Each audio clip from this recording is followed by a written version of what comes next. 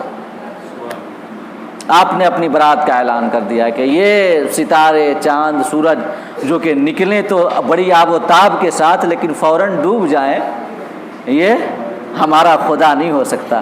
اس کی شان تو یہ ہے کلو یومن ہوا فی شان، سورہ رحمان میں فرمایا کہ ہر آن ہر گھڑی ہر لمحہ اس کی الگ شان ہوتی ہے۔ اس کے لیے کبھی ڈوبنا یا نور کا کم ہونا، روشنی کا کملا جانا، یہ تمام چیزیں اس کے لیے صادق نہیں آتی اس کے اوپر۔ کلو یومن ہوا فی شان، ہر آن ہر لمحہ اس کی شان اور زیادہ بلند ہوتی رہتی ہے۔ تو اس آیت کریمہ میں بھی اللہ پاک نے ڈوبنے کی نسبت سورج کی جانب کی۔ تو ذرا ان آیات کو دیکھیں، طلوع ہونا، ڈوبنا، کٹ جانا، ایک جانب ہو جانا، ان تمام چیزوں کی نسبت اللہ پاک نے سورج کی جانب کی ہے۔ اور یہ قاعدہ ہے کہ قرآن کے الفاظ کا اس وقت تک حقیقی معنی ہی مراد لیا جائے گا جب تک حقیقی معنی مراد لینا ناممکن نہ ہو جائے۔ مجازی معنی تب یہ مراد لیا جاتا ہے۔ دیکھیے کسی چیز کا ایک ہوتا ہے حقیقی معنی، ایک ہوتا ہے مجازی معنی۔ جیسے شیر کا حقیقی معنی تو یہ شیر ہے جو ہم دیکھتے ہیں، شیر 4 پاؤں والا بڑا خونخوار درندہ جانور، اور ایک اس کا مجازی معنی ہے ایک بہادر آدمی، ہے کہ نہیں ہے؟ تو جب مطلقاً لفظ شیر کہا جائے تو اس سے حقیقی معنی ہی مراد لیا جائے گا، مطلقاً جب کہا جائے۔ لیکن اگر حقیقی معنی مراد لینا محال ہو تب مجازی معنی مراد لیا جائے گا۔ جیسے کسی نے کہا کہ شیر میرے کمرے میں ہے، شیر میرے کمرے میں، تو یہاں پہ حقیقی معنی مراد لینا تو ناممکن ہے نا، کہ شیر تمہارے کمرے میں کیا کر رہا ہے، کیسے آ گیا؟ تو اس کا یہ کہنا کہ شیر میرے کمرے میں ہے تو اس سے ہم مراد یہ لیں گے کہ کوئی مرد ہے جو شیر کی طرح بہادر ہے۔ تو جب تک حقیقی معنی مراد لینا ممکن ہو تب تک حقیقی معنی مراد لیا جائے گا، بغیر کسی ایسی ضرورت کے کہ جس ضرورت کو چھوڑنا ناممکن نہ ہو، بغیر ایسی ضرورت کے حقیقی معنی کو نہیں چھوڑا جا سکتا۔ اگر ایسی ضرورت آ جائے کہ حقیقی معنی کو چھوڑنا ضروری ہو جائے تب تو وہاں مجازی معنی کی جانب جائیں گے، لیکن جب حقیقی معنی مراد لینا جائز ہو، ممکن ہو، تو حقیقی معنی مراد لیں گے۔ اور یہاں پر اللہ پاک نے ان تمام آیات کریمہ میں طلوع ہونا، غروب ہونا، چلنا، کٹنا، چھٹنا، ان تمام باتوں کی نسبت جو کی ہے وہ سورج کی جانب کی ہے، اور یہاں پہ حقیقی معنی مراد لینا ممکن ہے، لہٰذا یہی کہا جائے گا سورج کے طلوع ہونے سے دن آتا ہے، زمین کے روٹیشن کی وجہ سے نہیں آتا۔ سورج کے ڈوبنے سے رات آتی ہے، زمین کے گھومنے سے کچھ نہیں ہوتا۔ وہ سورج ہے جو ایک چکر پورا کرتا ہے زمین کے ارد گرد، زمین کے ایک چکر پورا کرنے سے رات دن نہیں ہوتا۔ اور ایک آخری بات عرض کر دوں کہ ہم اور آپ سب کہتے ہیں زوال کا وقت، کہتے ہیں نا، آخری بات سن لیں، زوال کا وقت آ گیا۔ زوال کس کو کہتے ہیں بتائیے؟ جب سورج ایک دم بالکل یہ نصف النہار پہ ہوتا ہے، بالکل سیدھا، ہے نا، زوال اسی کو کہتے ہیں۔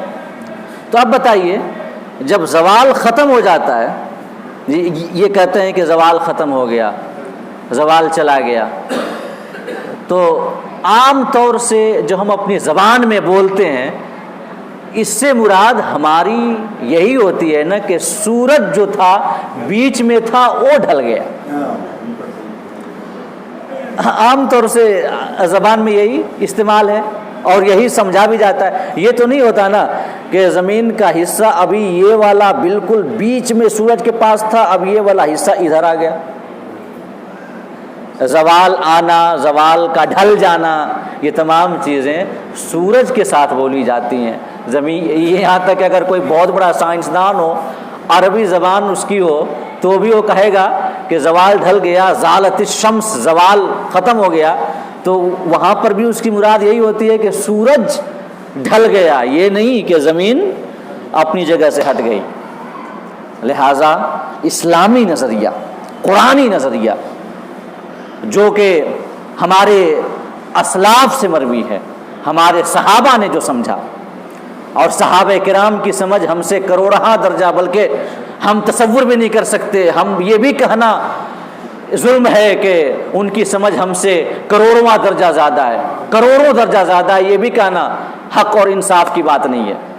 جب صحابہ نے یہ سمجھا، ہمارے اسلاف نے یہ کہا، تو ہمیں بھی ہماری ایمان اور ہمارے عقیدے کی بھی خیر اسی میں ہے، عقیدے کی بھلائی اسی میں ہے کہ ہمارا عقیدہ یہ ہو، قرآن کی آیات کو مانتے ہوئے، اسلاف کرام کے اقوال کو مانتے ہوئے، کہ زمین اپنی جگہ پہ ساکن ہے اور سورج اور چاند زمین کے گرد حرکت کر رہے ہیں۔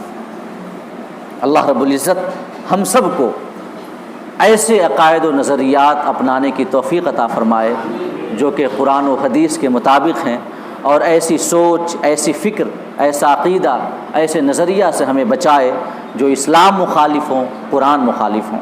آمین۔ وآخر دعوانا ان الحمد للہ رب العالمین۔